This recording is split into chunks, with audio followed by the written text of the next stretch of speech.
দরুদ পড়বেন আপনার টেনশন দুশ্চিন্তা তত কমে যাবে। যত বেশি দরুদ পড়বেন আল্লাহ তত রহম করবে আপনাকে, আপনার গুনাহ তত মাফ হবে, আপনার নেকির পাল্লা তত ভারী হবে এবং মুহাম্মদ সাল্লাল্লাহু আলাইহি ওয়াসাল্লামের সুন্নতের উপর আমল করা আপনার জন্য সহজ হবে। আর সবচেয়ে বড় কথা, কিয়ামতের দিন আপনার পক্ষে নবী সাল্লাল্লাহু আলাইহি ওয়াসাল্লাম স্বয়ং সুপারিশ করবেন ইনশাআল্লাহ, যদি আপনি বেশি বেশি দরুদ পড়তে পারেন। কমপক্ষে সকালে 10 বার এবং সন্ধ্যায় 10 বার পড়বেন আল্লাহুম্মা সাল্লি ওয়া সাল্লিম আলা নবিয়িনা মুহাম্মদ। আমি 3টা দরুদ পড়তে উৎসাহিত করি। একটা ছোট্ট দরুদ বললাম, আল্লাহুম্মা সাল্লি, বলেন আমার সাথে, আল্লাহুম্মা সাল্লি ওয়া সাল্লিম আলা নবিয়িনা মুহাম্মদ, এটা একটা। অথবা এভাবে বলতে পারেন, আল্লাহুম্মা সাল্লি আলা মুহাম্মদ ওয়া সাল্লিম, আল্লাহুম্মা সাল্লি আলা মুহাম্মদ ওয়া সাল্লিম।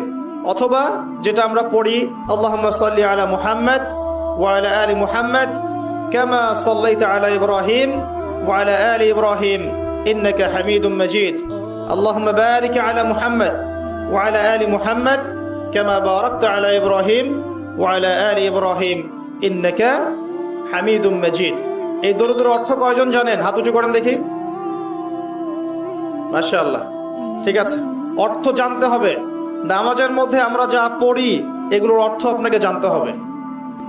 সানার মধ্যে কি পড়ছেন, আল্লাহু আকবারের অর্থ কি, আজানের অর্থ কি, ইকামতের অর্থ কি, এই যে কদ কামাতিস সালাহ বলছে এর অর্থ কি, আসসালাতু খায়রুম মিনান নাওম এগুলোর অর্থ কি, সূরা ফাতিহার অর্থ কি, একটা সূরা মিলাচ্ছেন সূরা ইখলাস এর অর্থ কি, রুকুর তাসবিহে আপনি কি পড়ছেন, সামি আল্লাহু লিমান হামিদা মানে কি, রব্বানা ওয়া লাকাল হামদ মানে কি, সিজদায় গিয়ে আপনি কি পড়ছেন, তাশাহুদের অর্থ কি, দরুদের অর্থ কি, দোয়ায়ে মাসুরের অর্থ কি, এগুলোর অর্থ আপনাকে জানতে হবে।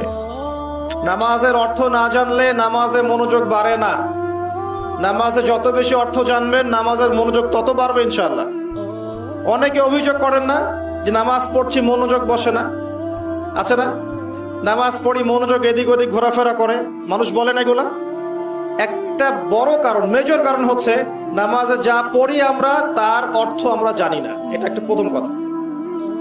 এর অর্থ পড়তে উৎসাহিত করলে কিছু মানুষ আবার বিতর্কিত করতে চায়, কিন্তু অর্থ না জানলে আপনি মূল ফ্লেভারটা পাবেন না। তোতা পাখির মতো খালি মুখস্থ করে গেলে আর পড়ে গেলে আপনি মূল যে মেসেজ সেটা পাবেন না কখনোই। মনে করেন নামাজের কথাগুলো আমরা বাংলায় বলছি, মনে করেন কথার কথা, যে মাথা নত করে আপনি বলছেন সুবহান রাব্বিয়াল আ'লা, মহা পবিত্র আমার রব যিনি সর্বোচ্চ, এটা আপনি বাংলায় বলছেন। আপনি বুঝতে পারছেন অর্থটা? যখন আপনি বুঝতে পারছেন তখন আপনার ভিতর